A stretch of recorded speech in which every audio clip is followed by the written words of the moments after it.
شروع اللہ کا نام لے کر جو بڑا مہربان نہایت رحم والا ہے۔ اے نبی صلی اللہ علیہ وآلہ وسلم، اپنے پروردگار کا نام لے کر پڑھو جس نے تمام کائنات کو پیدا کیا، جس نے انسان کو خون کی پھٹکی سے بنایا۔ پڑھو اور تمہارا پروردگار بڑا کریم ہے، جس نے قلم کے ذریعے سے علم سکھایا اور انسان کو وہ باتیں سکھائیں جن کا اس کو علم نہ تھا۔ دیکھو یہ قرآن نصیحت ہے، بس جو چاہے اسے یاد رکھے، قابل ادب ورقوں میں لکھا ہوا، جو بلند مقام پر رکھے ہوئے اور پاک ہیں، ایسے لکھنے والوں کے ہاتھوں میں ہیں جو بلند مرتبہ اور نیکوکار ہیں۔ یہ کوئی معمولی کلام نہیں، بلکہ یہ قرآن عظیم الشان ہے، لوح محفوظ میں لکھا ہوا۔ بے شک یہ قرآن اس فرشتہ عالی مقام کا سنایا ہوا پیغام ہے جو صاحب قوت ہے، مالک عرش کے ہاں اونچے درجے والا ہے، سردار ہے، ساتھ ہی امانت دار ہے۔ اور مکے والوں، تمہارے رفیق یعنی ہمارے پیغمبر صلی اللہ علیہ وآلہ وسلم دیوانے نہیں ہیں، اور بے شک انہوں نے اس فرشتے کو آسمان کے کھلے کنارے پر دیکھا ہے، اور وہ غیب کی باتوں کے ظاہر کرنے میں بخیل نہیں، اور یہ کسی شیطان مردود کا کلام نہیں ہے۔ پھر تم لوگ کدھر جا رہے ہو؟ یہ قرآن تو تمام جہانوں کے لیے نصیحت ہے، یعنی اس کے لیے جو تم میں سے سیدھی راہ چلنا چاہے، اور تم لوگ کچھ بھی نہیں چاہ سکتے مگر وہی جو اللہ رب العالمین چاہے۔ میں شام کی سرخی کی قسم کھاتا ہوں، اور رات کی، اور جن چیزوں کو وہ اکٹھا کر لیتی ہے ان کی، اور چاند کی جب وہ پورا ہو جائے کہ تم لوگ درجہ بدرجہ ضرور چڑھو گے۔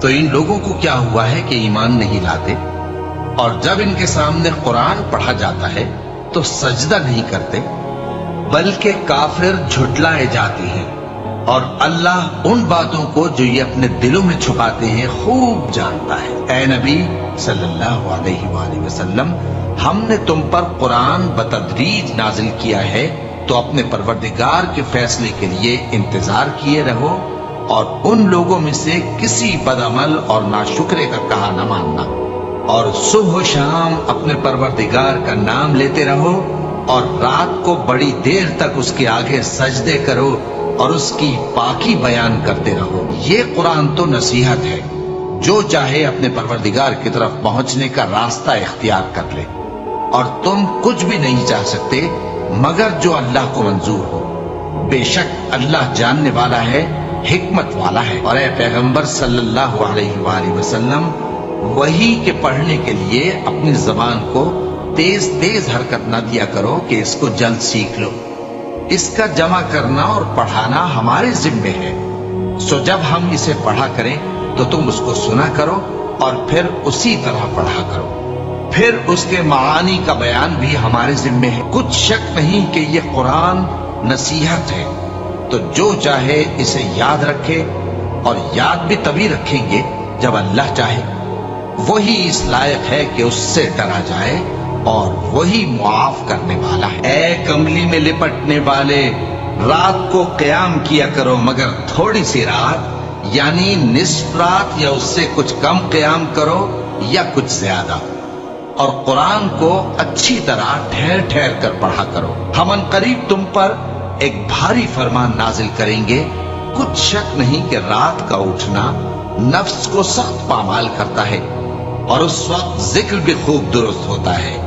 دن کے وقت تو تمہیں اور بہت سے شغل ہوتے ہیں، تو اپنے پروردگار کے نام کا ذکر کرو، اور ہر طرف سے بے تعلق ہو کر اسی کی طرف متوجہ ہو جاؤ۔ یہ قرآن تو نصیحت ہے، سو جو چاہے اپنے پروردگار تک پہنچنے کا راستہ اختیار کر لے۔ تمہارا پروردگار خوب جانتا ہے کہ تم اور تمہارے ساتھ کے لوگ کبھی 2/3 رات کے قریب، اور کبھی آدھی رات، اور کبھی تہائی رات قیام کیا کرتے ہو، اور اللہ رات اور دن کا اندازہ رکھتا ہے۔ اس نے معلوم کیا کہ تم اس کو نبھا نہ سکو گے، تو اس نے تم پر مہربانی کی،